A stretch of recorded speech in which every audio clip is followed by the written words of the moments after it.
At my father's retirement dinner, my daughter tugged my sleeve and whispered, "We need to leave right now."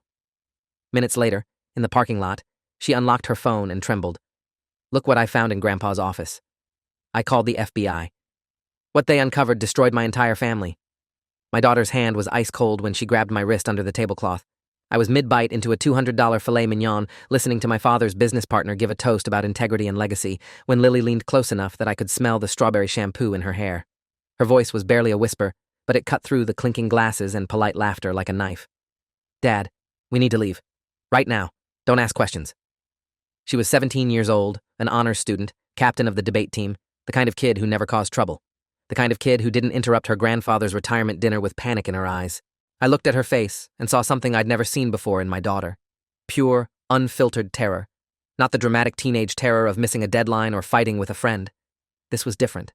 This was the look of someone who had stumbled onto something they couldn't unsee. I set down my fork. My wife Rachel noticed, raised an eyebrow. I shook my head slightly, mouthed the words, "1 minute," and stood up from the table. We walked out of the private dining room at the Riverside Grand Hotel, past the ice sculptures shaped like briefcases and clocks, past the banner that read, "Celebrating 35 years of excellence, William Ashford, CEO," past the 73 guests in their finest clothes who had gathered to honor my father's distinguished career.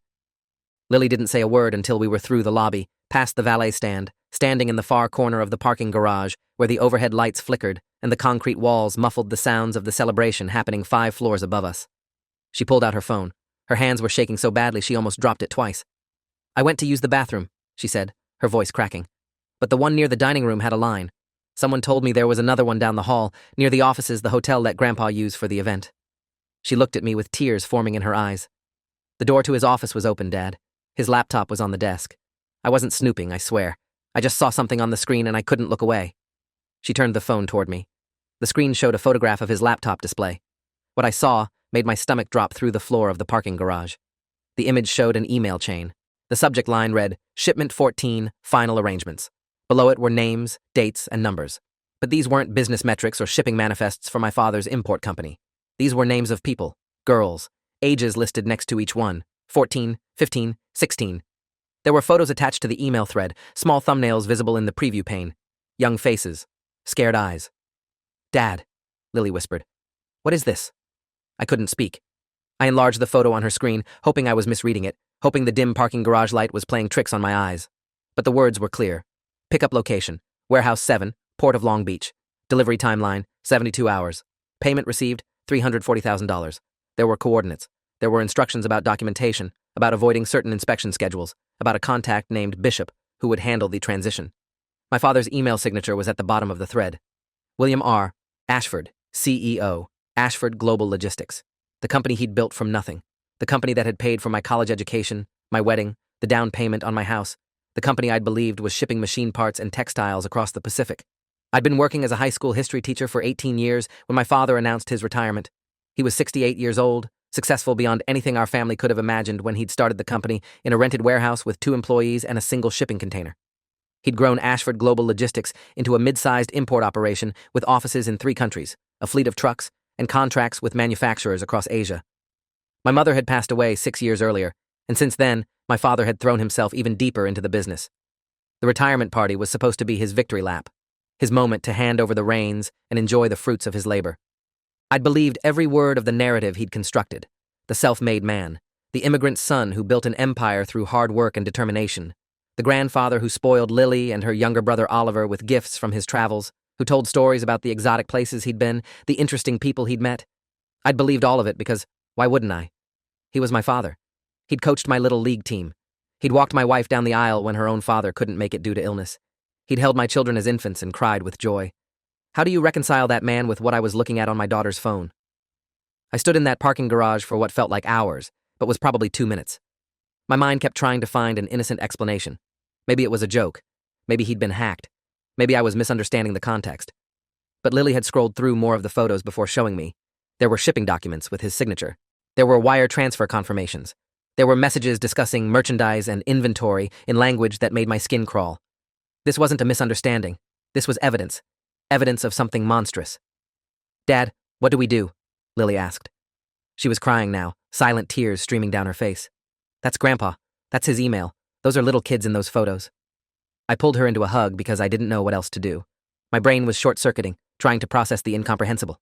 My father, the man who had taught me to ride a bike, the man who had given the speech at my college graduation, the man whose portrait hung in our living room, was involved in human trafficking. Not allegedly, not possibly. The evidence was right there on the screen. "We call the police," I said. My voice sounded strange, like it was coming from somewhere far away. "No," I corrected myself. "We call the FBI. This is federal. This is international." I pulled out my phone, and my hands were shaking so badly I could barely navigate to the dialer.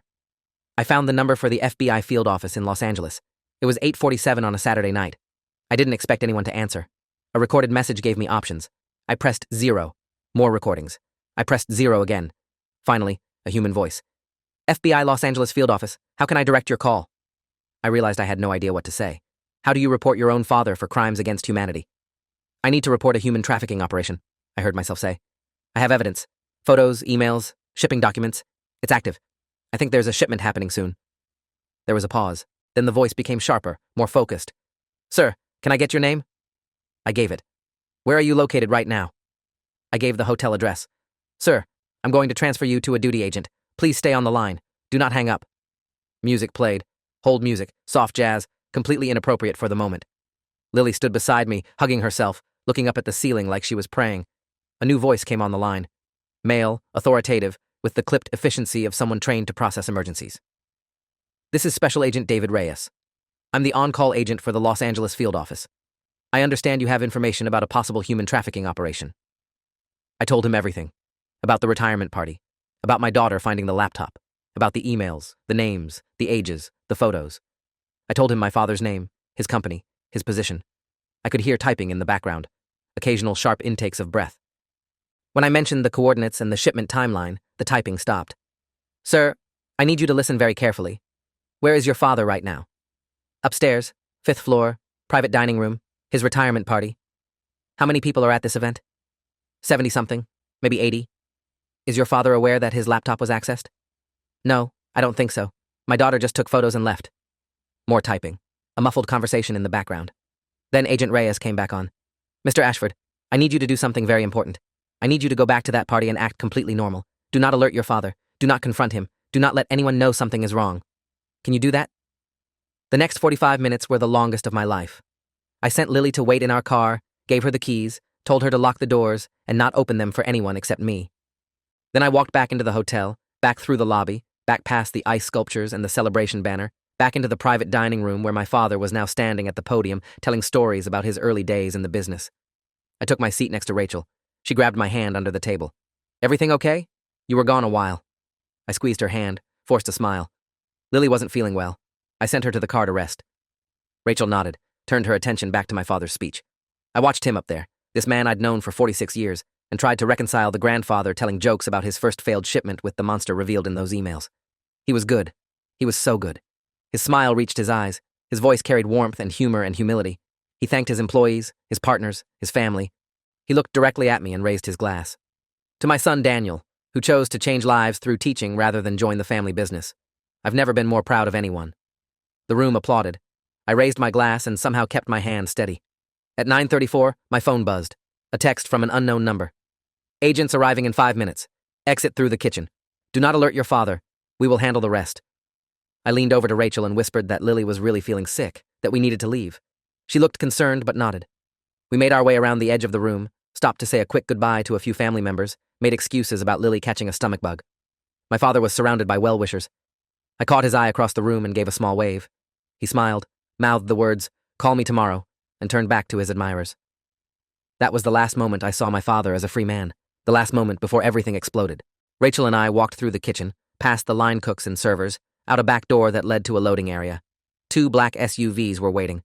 Agent Reyes stepped out of the first one. He was younger than I'd expected, maybe mid-30s, Hispanic, with the kind of build that suggested he spent time in a gym. His badge was already in his hand. "Mr. Ashford, Mrs. Ashford, I'm Agent Reyes. We spoke on the phone." He shook my hand, firm but brief. "Your daughter is in the second vehicle. She's safe.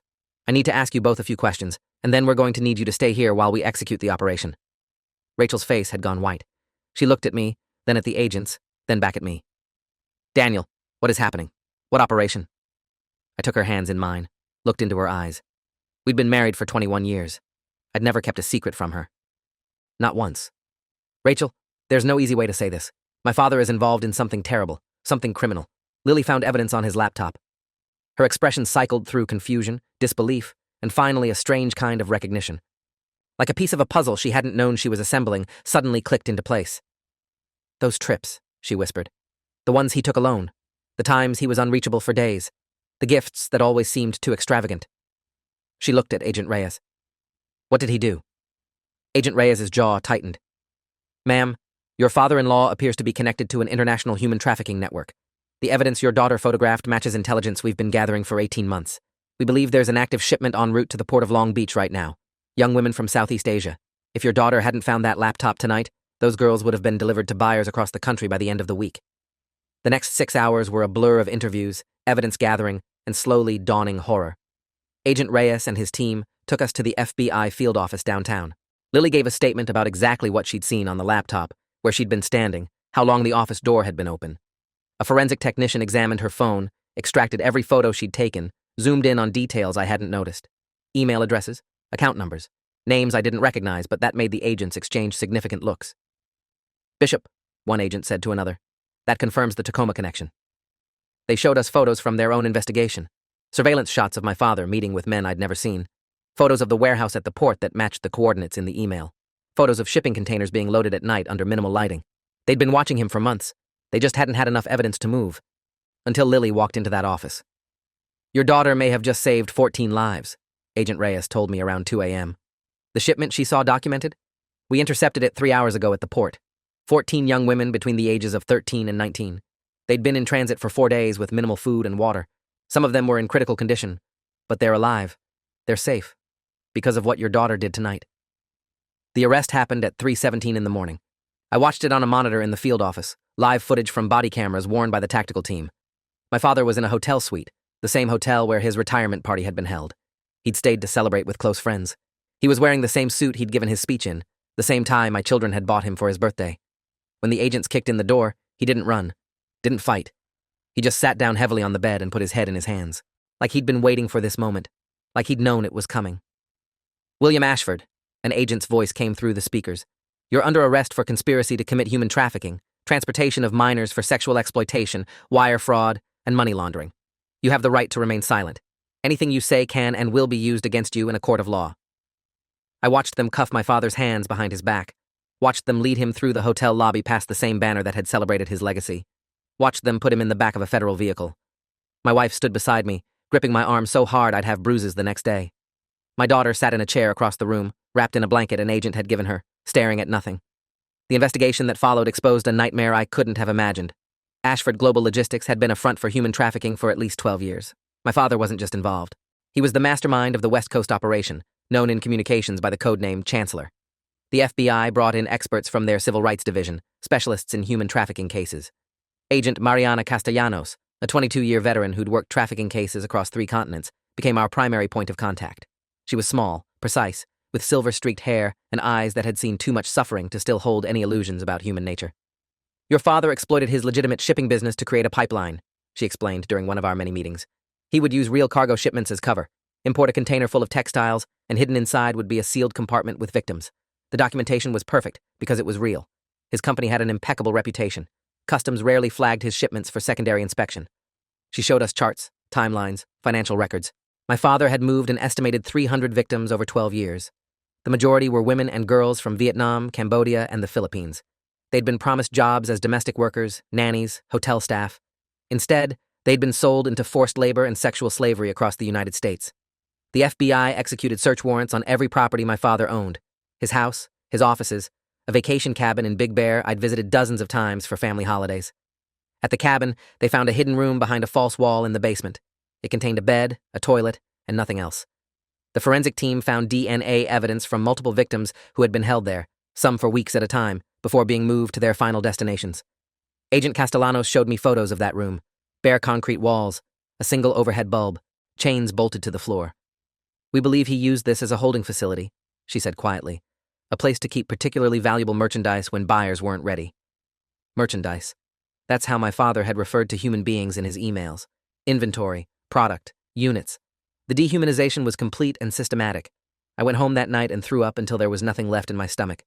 Then I sat in my daughter's room while she slept, watching her breathe, thinking about the girls who had been stored in that basement room while we'd been upstairs playing board games by the fireplace. Rachel's comment about the gifts haunted me. I started going through everything my father had ever given us. The jade bracelet for Rachel's 40th birthday, the silk scarf for Lily's sweet 16, the antique clock that sat on our mantel. I photographed each item and sent them to Agent Castellanos. Most were legitimate, but some raised flags. A carved wooden box that matched a style produced by forced laborers in a specific region of Thailand.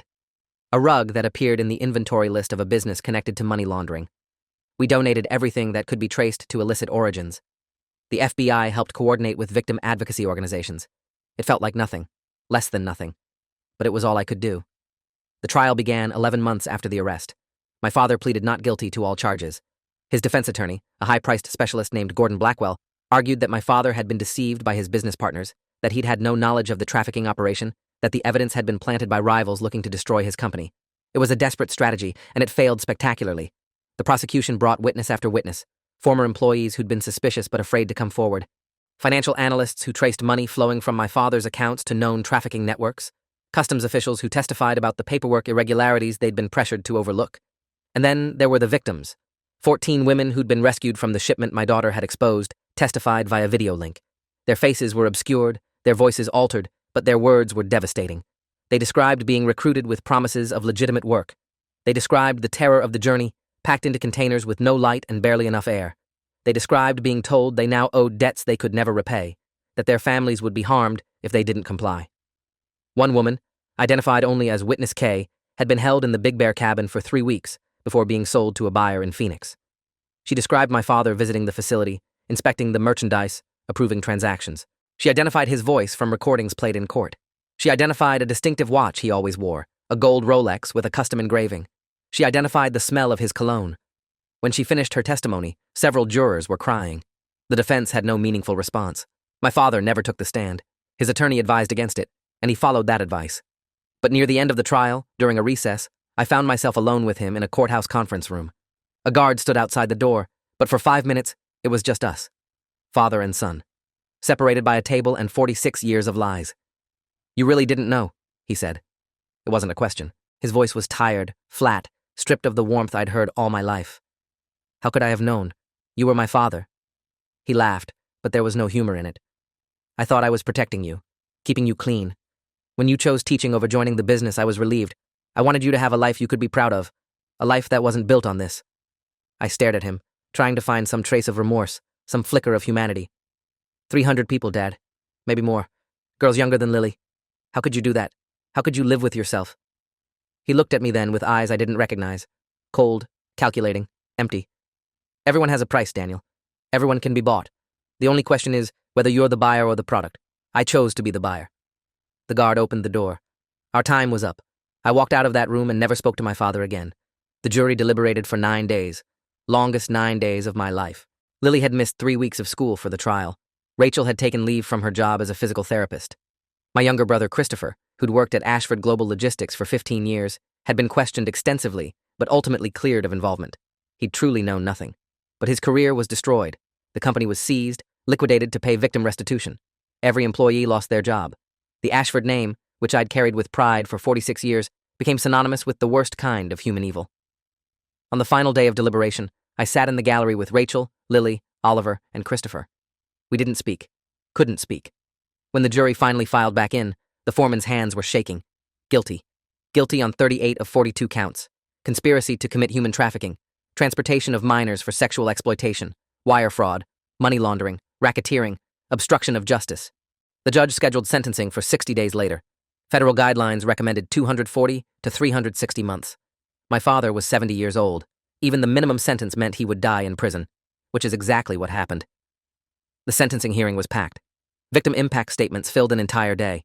Some were read by advocates, others delivered in person by survivors whose lives had been destroyed and rebuilt again. They spoke of nightmares and flashbacks, of relationships they couldn't maintain, of jobs they couldn't hold, of children they'd lost or could never have. They spoke of years spent believing no one would ever help them, that the system was designed to exploit and abandon them. And they spoke of hope, of the moment they'd been rescued, of the therapy that had slowly helped them reclaim their humanity, of the families who had welcomed them back, sometimes after years of separation. One woman, witness M from the trial, asked to address my father directly. The judge allowed it. She stood at the podium, a small woman in her 30s now, and spoke in accented English that grew stronger with each sentence.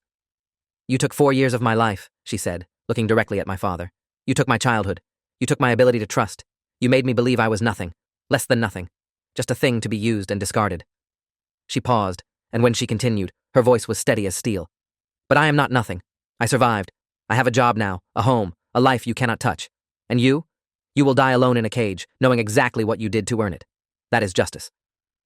Judge Catherine Park sentenced my father to 288 months in federal prison, 24 years. She also ordered restitution of $12.4 million to be paid from seized assets and frozen accounts. She recommended no possibility of parole before serving 85% of the sentence. "Mr. Ashford," she said, looking at him over her glasses, "you built your empire on human suffering. You commodified human beings, many of them children, and treated their lives as inventory to be bought and sold. You did this for decades while presenting yourself as a pillar of your community, a devoted father and grandfather, a model citizen. The contrast between who you pretended to be and who you actually are is the most disturbing aspect of this case. You fooled everyone, including your own family, but you did not fool the law, and now the law will ensure you never harm another person again." My father stood motionless as the sentence was read. He didn't react, didn't speak, just stared straight ahead as if he'd already left his body. When they led him away in chains, he didn't look back. Not at me, not at Christopher, not at anyone. He simply walked through the door and disappeared from our lives forever.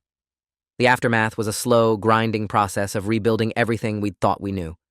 I spent months in therapy, working through the betrayal with a counselor named Dr. Angela Montoya, who specialized in family trauma. She helped me understand that the father I'd loved had been, in some sense, a character my real father played. The camping trips, the little league games, the graduation speeches, those had all been performances designed to maintain his cover story. The man underneath had been cold, calculating, capable of unspeakable cruelty. "You're grieving 2 losses," Dr. Montoya explained during one of our sessions. "The loss of the father you believed you had, and the loss of your ability to trust your own judgment. You spent 46 years certain you knew this man. Now you have to accept that you never knew him at all. That's a profound psychological wound, and it won't heal quickly." She was right. There were nights I lay awake wondering what else I'd missed, what other lies my life had been built on. I became suspicious of everyone, questioning every relationship, every memory. Rachel stayed patient through all of it, though I know I tested her limits. Lily threw herself into advocacy work, volunteering with organizations that helped trafficking survivors. It was her way of making meaning from the nightmare. Oliver, who was only 13, struggled most. He'd adored his grandfather. Now he had to live with the knowledge that the man who'd taught him to fish had been a monster. 3 years have passed since my father's conviction. He died in federal prison 18 months into his sentence, a heart attack in his cell at 4:23 in the morning. No one from our family attended his burial. I don't know where he's buried, and I don't want to know. Some wounds don't heal. Some betrayals don't get resolved. You just learn to carry them, to build a life around the wreckage. Christopher moved to Seattle, started a small logistics consulting firm under a different name. He sends Christmas cards, but we don't talk much. The distance helps him, I think. Reminds him that he has a chance to be something other than William Ashford's son. Rachel and I renewed our vows last year, a small ceremony in our backyard with just the 4 of us and a few close friends. We'd been through something that destroys most marriages, and somehow we'd come out the other side still holding hands. I don't take that for granted. Not anymore. Lily graduated from high school last spring, valedictorian. She's studying criminal justice now, wants to work for the FBI's Human Trafficking Division. Agent Reyes wrote her a recommendation letter. He said she'd already proven she has what it takes. Last month, I got a letter. No return address, just my name in neat handwriting on the envelope. Inside was a single piece of paper with a few sentences written in Vietnamese, followed by an English translation. "To the family who saved us," it read. "We know what your daughter did. We know it cost you everything. But because of her, we are alive. Because of her, we have futures. Because of her, the man who hurt us will never hurt anyone again. We do not know if you are good people. We do not know if goodness runs in families. But we know this. On one night, in one moment, your daughter chose to do the right thing, even though it would destroy everything she knew. That is a kind of courage most people never find. Thank you. Thank you. Thank you." There were no signatures, no names, just 14 small handprints at the bottom of the page, traced in different colors of ink. 14 lives my daughter had saved by walking into the wrong room at the right time. I keep that letter in my desk drawer now. On the hard days, the days when I wonder if I'll ever fully recover from what my father did, I take it out and look at those handprints. I think about the women who made them. I think about where they might be now, what lives they might be building, what futures they might be creating. I think about the courage it took for them to send that letter, to reach out to the family of the man who had tried to destroy them. And I think about my daughter, my brilliant, brave, impossible daughter, who saw something terrible and didn't look away, who grabbed my sleeve at a party and said the words that changed everything, who chose, in a moment that could have gone either way, to be the person who spoke up rather than the person who stayed silent. She didn't ask to be a hero. Neither did I. But sometimes heroism isn't a choice you make. It's a moment you stumble into, and you either rise to meet it or you don't. Lily rose. And because she did, 14 women are alive today who wouldn't be otherwise. My father built an empire on the belief that everyone has a price, that everyone can be bought, that the only question is whether you're the buyer or the product. He was wrong. Some things can't be bought. Integrity, courage, the willingness to do what's right, even when it costs you everything. Those are the things that actually matter, the things that define who you are when no one's watching. My father spent his whole life accumulating power and wealth, and in the end, he lost it all to a 17-year-old girl with a smartphone and a conscience. He thought money made him invincible. He thought his carefully constructed image protected him. He thought he was the buyer, always the buyer, never the product. But the truth is, he'd sold his soul decades ago. He just didn't realize the bill would eventually come due. I used to carry his name with pride.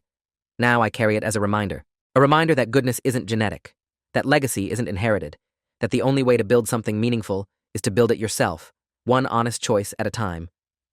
I am Daniel Ashford. My father was a monster, and I refuse to let his story be the end of mine. Thanks for watching till the end. Make sure to subscribe and like to not miss the next story.